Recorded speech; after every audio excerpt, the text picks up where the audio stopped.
the host of Over Easy, Hugh. Hello again.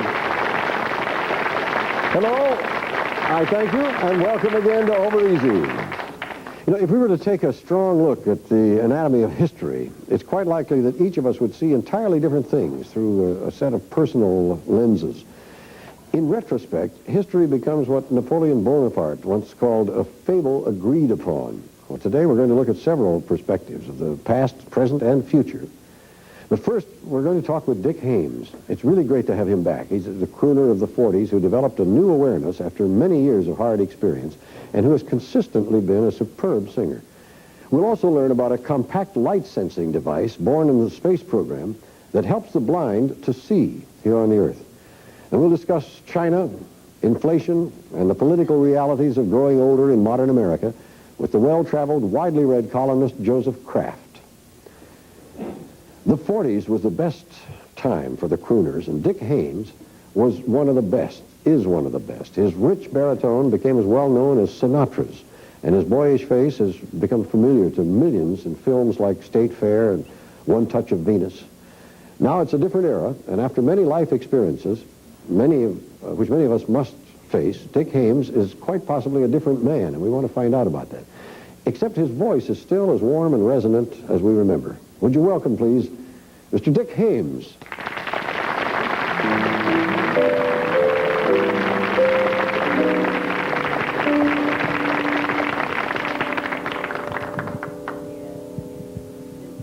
Memories light the corners of my mind. Misty watercolor memories for the way we were.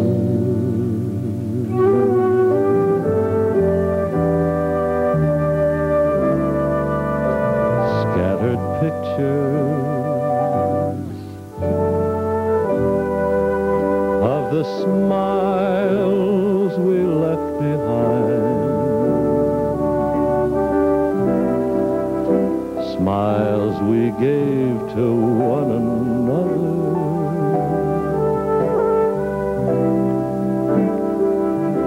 for the way we were.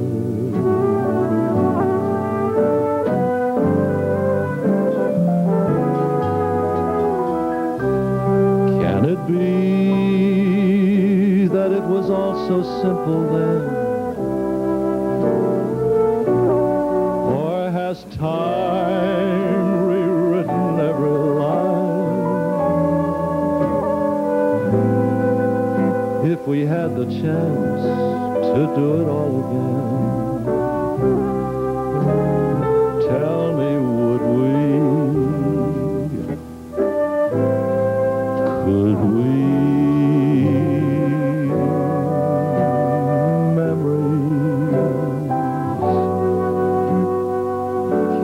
Be beautiful and yet what's too painful to remember? We simply choose to forget. So it's the laughter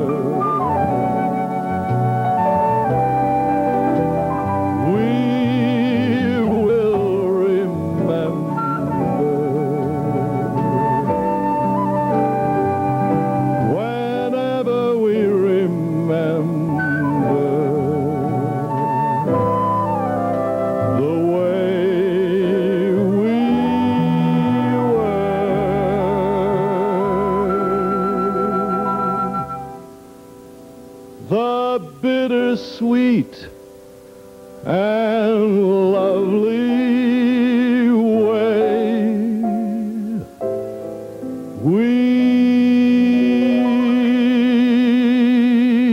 we were.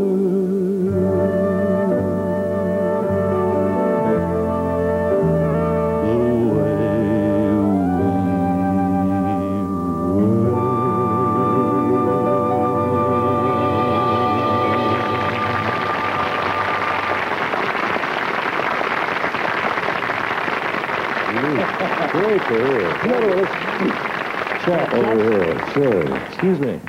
Well, I don't know how, you're one of very few people, I think, who sounds exactly the same. How have you maintained this? I don't think I could tell whether you had recorded this now or in 1965 or Hey, any bless your time. heart, Hugh. Well, it's just, actually, I just do my homework. I work out every day and do my scales, you know, whether I'm working or not. And after all, it's just a muscle, practicing. you know. Yeah, And you keep it toned up, and you use it and you don't lose it. That's right. That's right. I think we said it last time. I remember. And you also last time, we touched on this but didn't get to develop it. You have traveled so much and you've lived so many different places in the world. And you appear to have gathered some wisdom about yourself and the world over that time. Do you think living in Europe helped you to learn things about yourself, or might you have learned the same if you I don't know stayed about the word wisdom. That's a very sticky word, because I think maybe I'm touching on the fringes because I've come to the conclusion that I don't know anything. Oh, yeah, that's wisdom. I That's, didn't think you were right that's at the that. beginning of wisdom, they tell me. It worked for me. I don't advocate people taking off from A to B to find their heads, but it worked for me. And it did help. And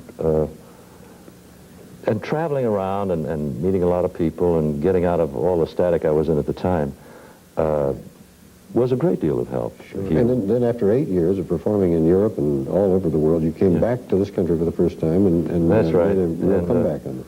Oh yeah, well it was lovely. It made me realize that of all the places I've been around the globe twice, this is the place, Hugh, and they gave me such a wonderful welcome.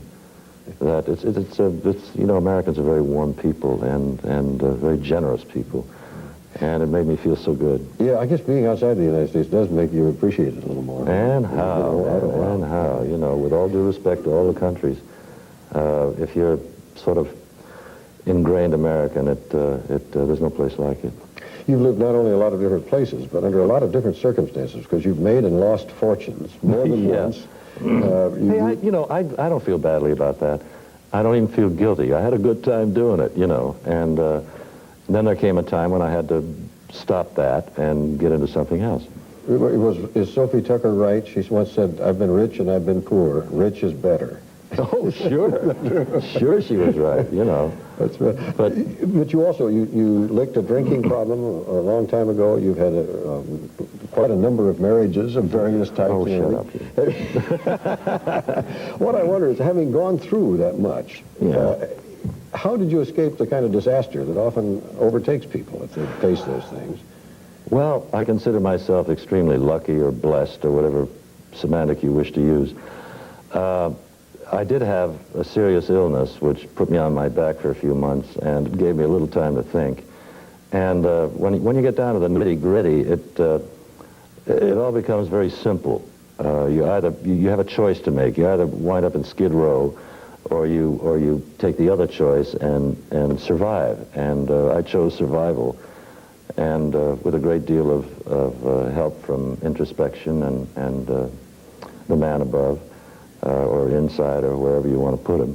Yeah. It was a great deal of it worked. Was that a turning point? You would say that? Well, it was the main turning point, but I have a series of turning points as one expands, as you well know, because you experiment in a lot of things, I happen to know. As one expands, there are a series of turning points. You know, you say, oh yeah, why didn't I think of that before? You know, and you keep finding new things, or new light, if you'd like to call it that. And it's a very interesting way of life. You once wrote that at that point you reverted to the real young man I had been. You said, is that something that has stayed with you now? Do you still have that outlook? I think I was referring to enthusiasm and seeing things with clarity, and recapturing all the beauty surrounding me, and a renewed interest in music and art and in living, and I think very young. I always have. Yeah, you apparently do. And I think one thing, if I may vouchsafe, or whatever the hell that means, I think the past is a good thing to feel warm about and reminisce about, but I think one should stay very current as well, because that balances it out. I don't believe in living in the past, because as far as I'm concerned, that would be a real bummer. But But it's useful, you think? it's useful from a lesson point of view. Yeah. Is that what helped you to deal with? You once also said that the difference between being alone and lonely, that you're alone a lot of the time, but you don't feel lonely. How do you escape that? Well, you're never really alone, but we don't want to get into that. No, I don't mind being alone. I have a great deal of varied interests. I have one interest in common with you, which is sailing, and I like to write, which is another interest in common, and I like to study. I'm a very curious person. I used to get punished when I was a kid because I'd say, why? You know, somebody tell me what was supposed fact, and I say, well, hold it, why? Explain it to me, and it stayed with me. That counts, doesn't It sure does. it? Dick Haymes is an interested man and therefore an interesting man, and it's really interesting to talk to you. I'm Thank you. glad to have had you here again. I hope you'll come back again. Hey, Thanks a lot. I'm as far as your telephone. Dick Haymes. Thank you.